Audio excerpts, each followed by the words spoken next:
Bonjour et bienvenue dans cette session où nous allons voir ensemble différents modèles d'architecture SAP sur AWS, les avantages et les considérations de chaque approche, ainsi que les critères de décision associés. Je m'appelle Jamel Bourokba et je suis architecte solution sur AWS.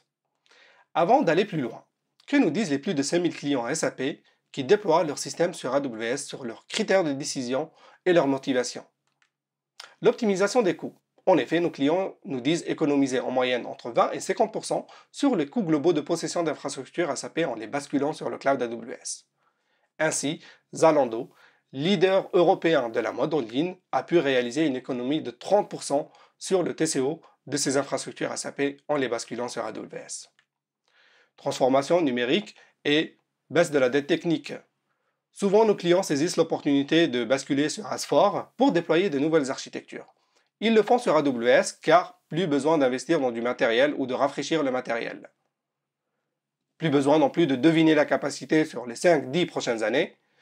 En effet, grâce à l'agilité du cloud, ils peuvent construire des infrastructures qui leur répondent à leurs besoins réels, actuels, et faire évoluer ces infrastructures dans le temps. Agilité, justement, et augmentation de la productivité des équipes ainsi que l'automatisation.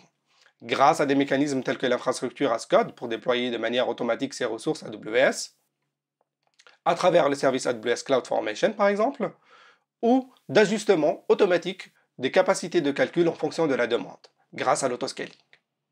Ainsi, Zalando, là encore, a réalisé une économie de 30% sur ses coûts opérationnels de maintenance et de déploiement d'infrastructures SAP. Engie, fournisseur énergétique mondial, en partenariat avec les équipes AWS, a lui pu automatiser le déploiement de l'ensemble des ressources AWS ainsi que des logiciels SAP pour ses infrastructures et pour ses environnements SAP. Amélioration des performances. On y revient, plus besoin de deviner de la capacité, tirer un meilleur bénéfice et optimiser les performances.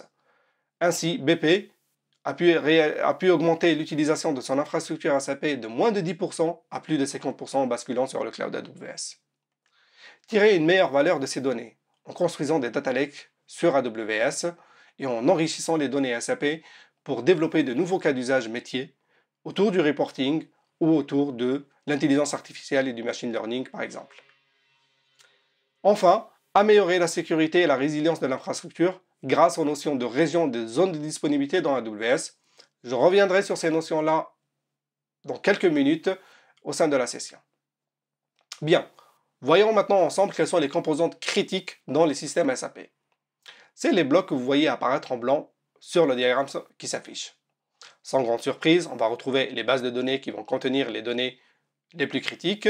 On va retrouver les services centraux SAP ainsi que les systèmes de fichiers partagés NFS pour le SAP-Trans par exemple, et pour les clients qui l'utilisent, le Web Dispatcher qui permet de distribuer et d'équilibrer la charge entre différents serveurs d'applications SAP en fonction de leur utilisation.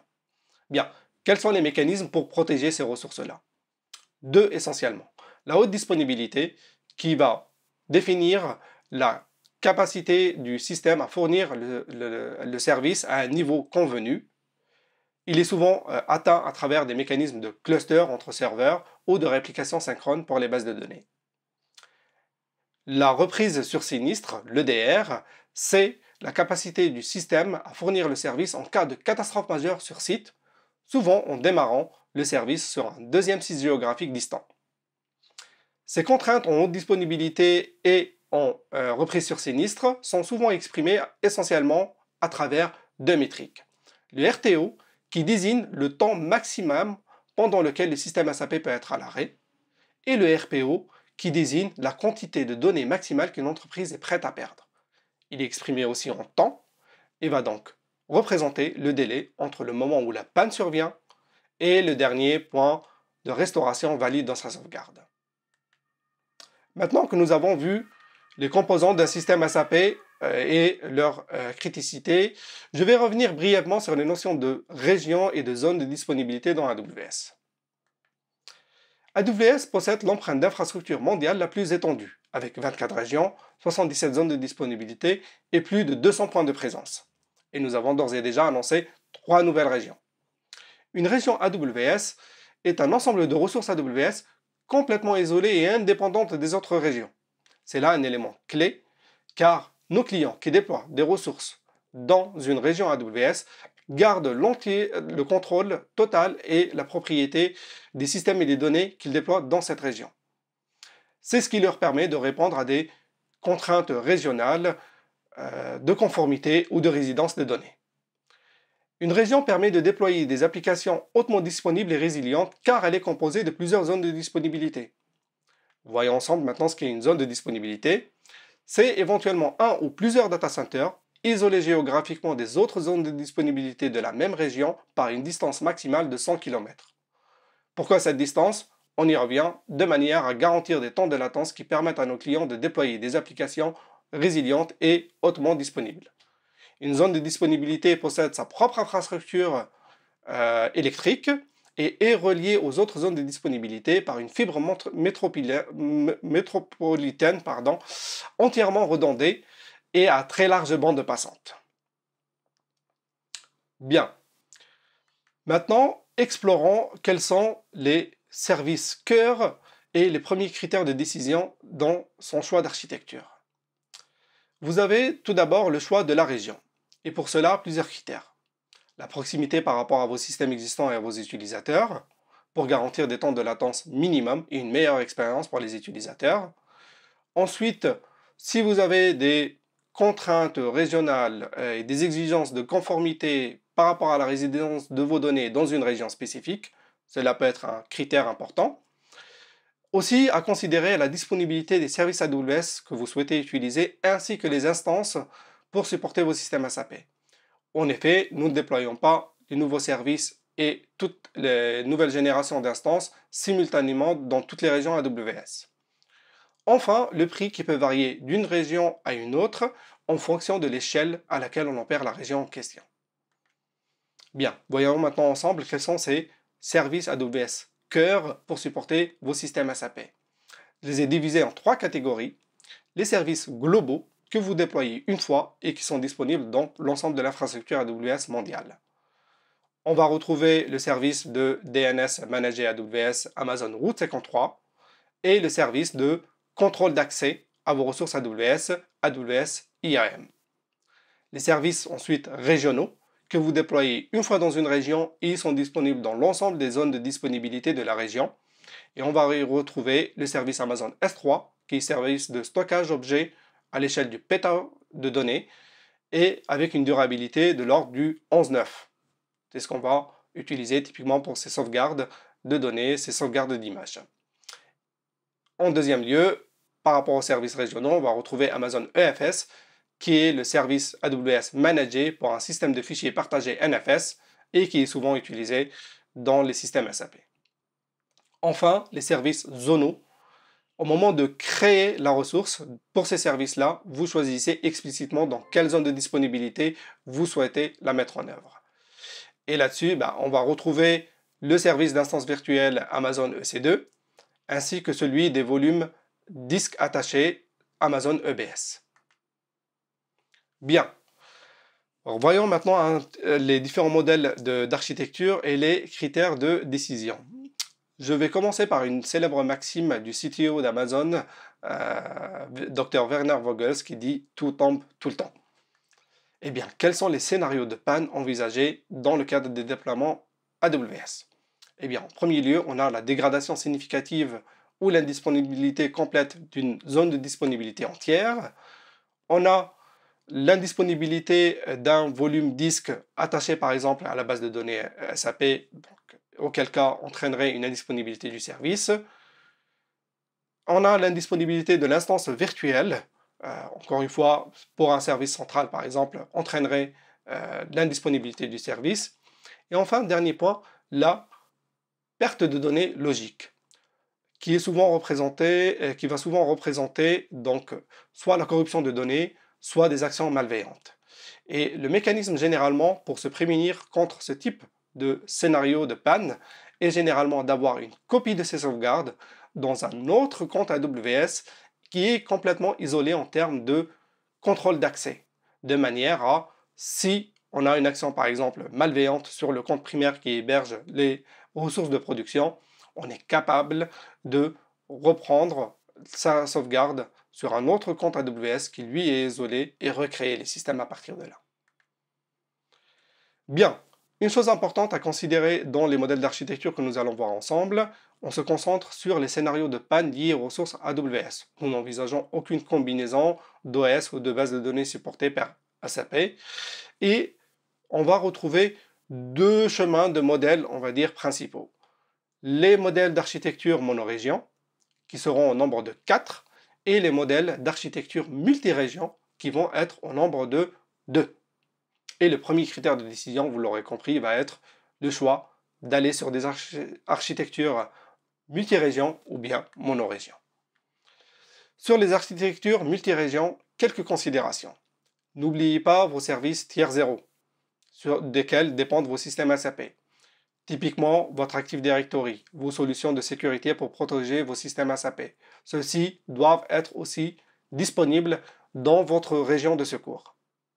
Aussi, considérez les temps de latence accrus, dus au fait que potentiellement la région secondaire est plus éloignée de vos utilisateurs et de vos systèmes, mais aussi à la copie des données entre les différentes régions.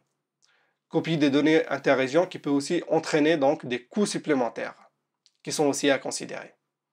Bien, concentrons-nous maintenant sur les modèles d'architecture monorégion. Généralement, vous choisissez, ou nos clients choisissent ces modèles d'architecture quand ils ont des contraintes fortes à ce que la donnée réside spécifiquement dans une région particulière. Ils les choisissent aussi pour éviter donc, les coûts supplémentaires et les temps de latence supplémentaires dus aux architectures multirégions.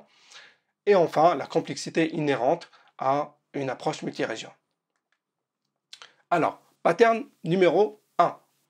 Dans ce modèle d'architecture, vous déployez vos systèmes de production SAP dans une zone de disponibilité.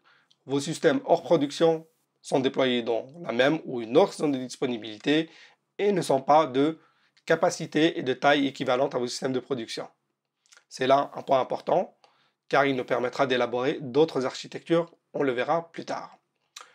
En cas de dégradation significative ou d'indisponibilité d'une zone de disponibilité, primaire sur laquelle s'exécute l'environnement de production, on recrée l'ensemble des ressources dans une autre zone de disponibilité, des ressources AWS, et on restaure les données à partir des sauvegardes dans Amazon S3 et on les charge dans les volumes de données des instances EBS.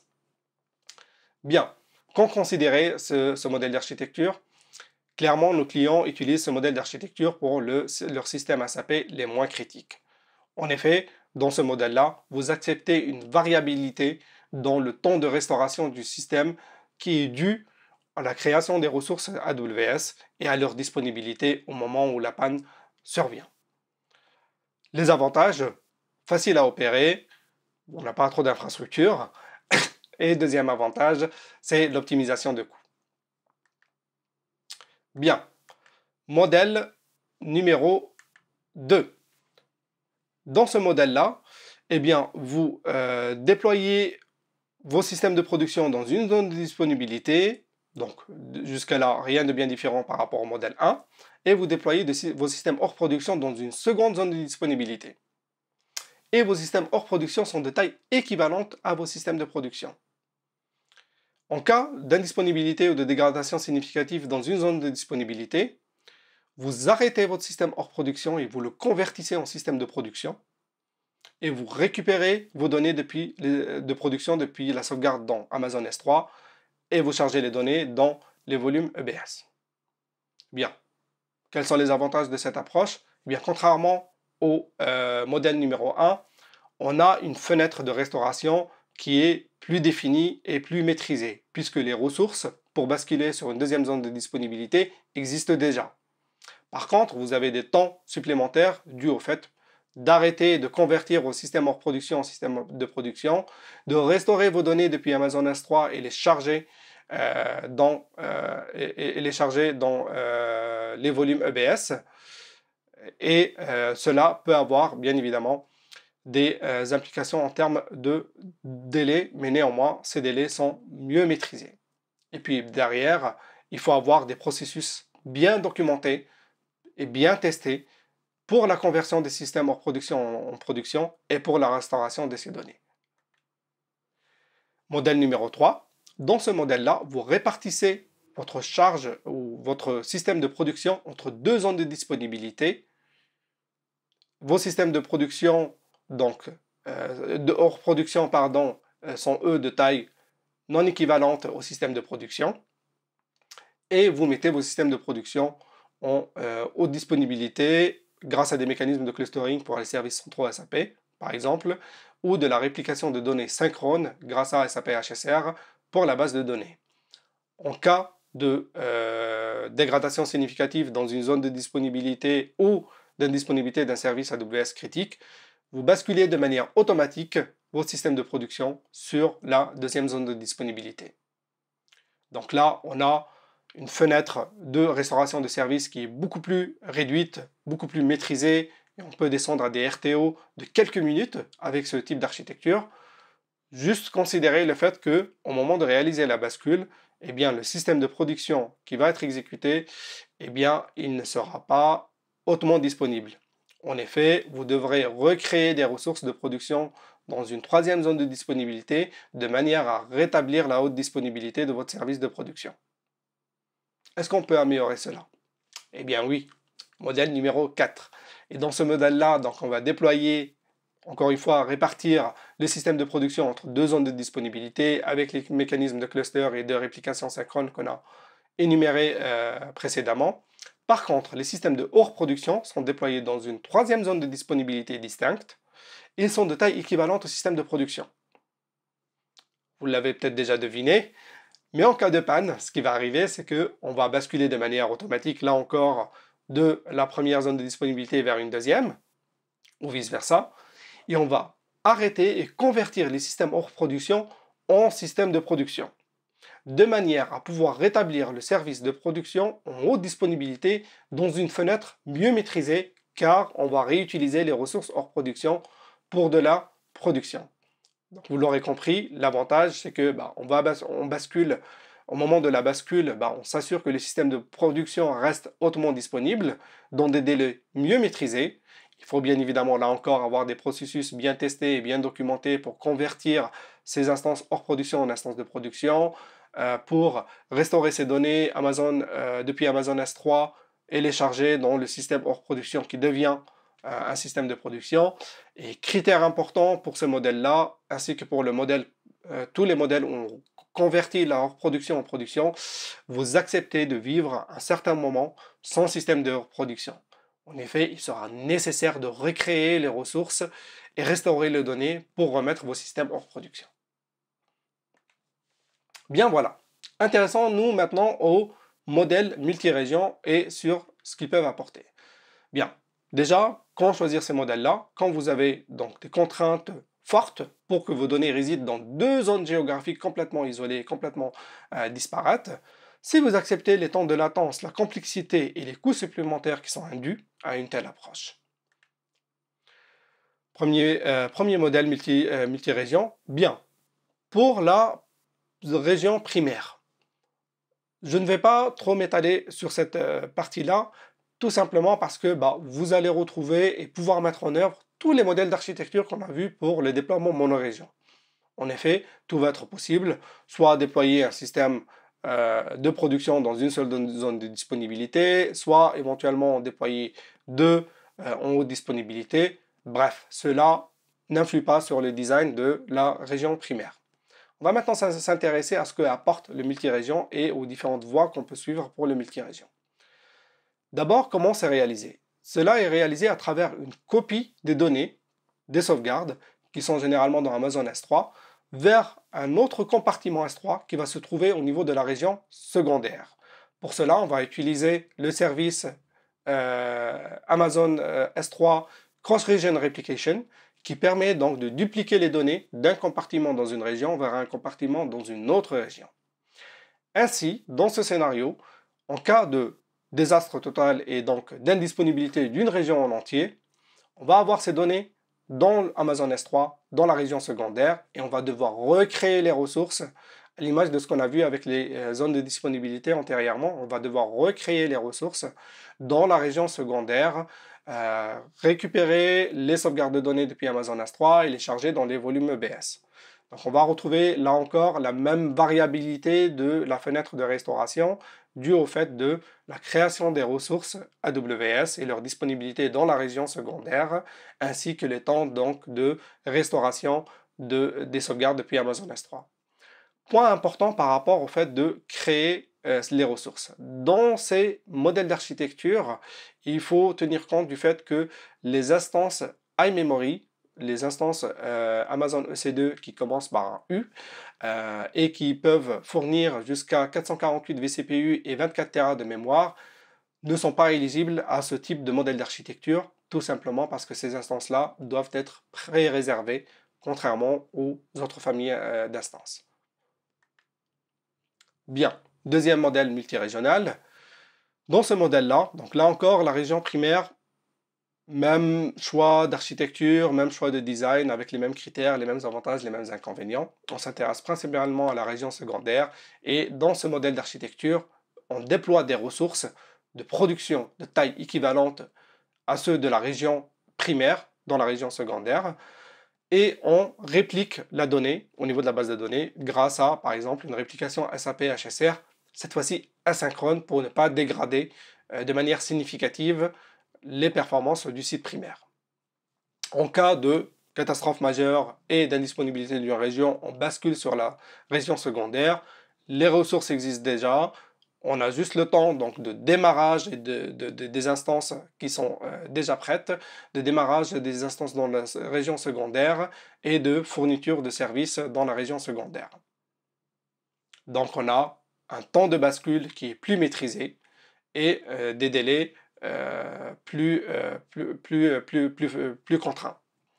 Tout simplement parce que l'instance existe déjà et les ressources, bien évidemment, existent déjà.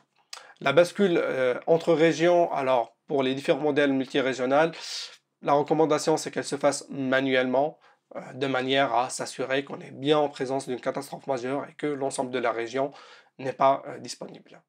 Bien, les contraintes, bien évidemment, c'est dans les deux approches multirégionales, c'est les coûts intertransferts, c'est les temps de latence dont on a parlé.